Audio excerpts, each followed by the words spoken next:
diagnosed with AFib probably about a year ago. A lot of us are unaware of our normal heartbeats, I guess. We just kind of take it for granted that everything's working in the background. But with this, it was definitely weird, like a car sputtering, just not getting the gas, but you know, in the sense that applies to your heart. Atrial fibrillation is where the top chamber, instead of squeezing normally, quivers. The top chamber is actually beating at about 350 beats per minute. The top chamber is supposed to act as a booster pump to push blood from the top chamber into the bottom chamber.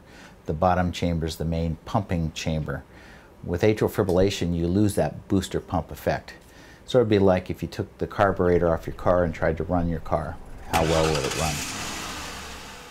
I couldn't catch my breath. I guess I kind of, like I'd been running. I felt a pressure in the back of my neck, in my shoulder area, like somebody had just been pushing. For some reason, there seemed to be pressure there.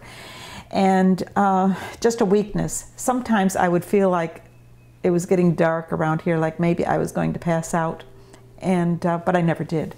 But that's what it felt like. I put my head in March's chest, and her heart is boom, boom, boom, boom, boom, boom, boom. I'm scared for her. I'm really scared. There's several dangers with atrial fibrillation. The number one danger is the risk of stroke. It increases the risk of stroke by 5% per year. There are other factors that will increase the risk further. The other issue with atrial fibrillation is it gives you a rapid, irregular heartbeat. Some people say it feels like a fish flopping around in their chest. With minimal activity, your heart rate can zoom up and you can get short of breath. For people with a constantly fast heart rate, it can actually damage the bottom chamber of the heart. All right, we're gonna go ahead and get started. You guys wanna let you come out your back a little bit. What we do is we go up through the inferior vena cava, cross over to the right atrium, to the left atrium. And these lightning bolts are an artist's rendition of the irritable focuses that cause AFib. Up until now, what we would do is we'd spot weld all the way around the pulmonary veins to try to create a complete line of scar tissue. Now what the balloon does is puts a 360-degree circumferential ablation around the vein.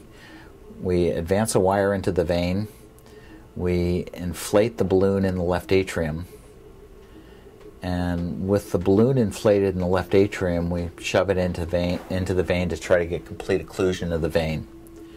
If we get complete occlusion, then there's no warm blood flowing past the edge of the balloon. And if there's no warm blood, then there's no heat sink. Here we have a small little leak, so we advance the balloon, we inject the contrast, make sure there's no leak, and then at that point, when there's no leak, we inject the refrigerant, which is liquid nitrous oxide, the same laughing gas the dentist uses. The dentist uses it in a vapor form. We actually inject it in a liquid form. It vaporizes. The boiling point is minus 90 degrees centigrade, so the balloon goes to minus 90 degrees centigrade. So it puts a 360-degree full-thickness circumferential ablation around the vein, and now you see these lightning bolts don't go out beyond the mouth of the vein. And that's how this procedure works. We're hoping to cure people with this. They'll see us for probably the first 6 months, but at that point they'll be off antiarrhythmics, they won't be having AFib, they'll be off blood thinners, and they'll have their life back. Again, I've felt within the last 24 hours that, you know, everything's kind of leveled off. So it's obviously not as bad as when I just came out. And initially I felt like a horse kicked me in the chest. I've never had a horse kick me in the chest, but I mean, that's probably the best way I could relate to it. I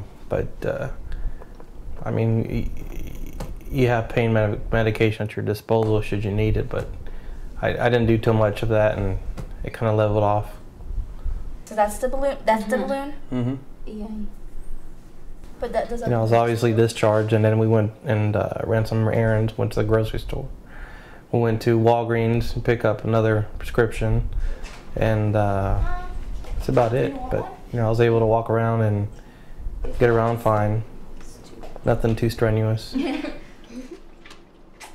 I had the procedure done on a Monday morning. Tuesday morning I came home. And Wednesday, I drove myself down to a meeting at the Franciscan Center. I'm as convinced as Dr. Irwin is that she's cured. I just know I'm going to be okay. I know I am okay, and that's a big peace of mind right there. That's a lot of peace right there.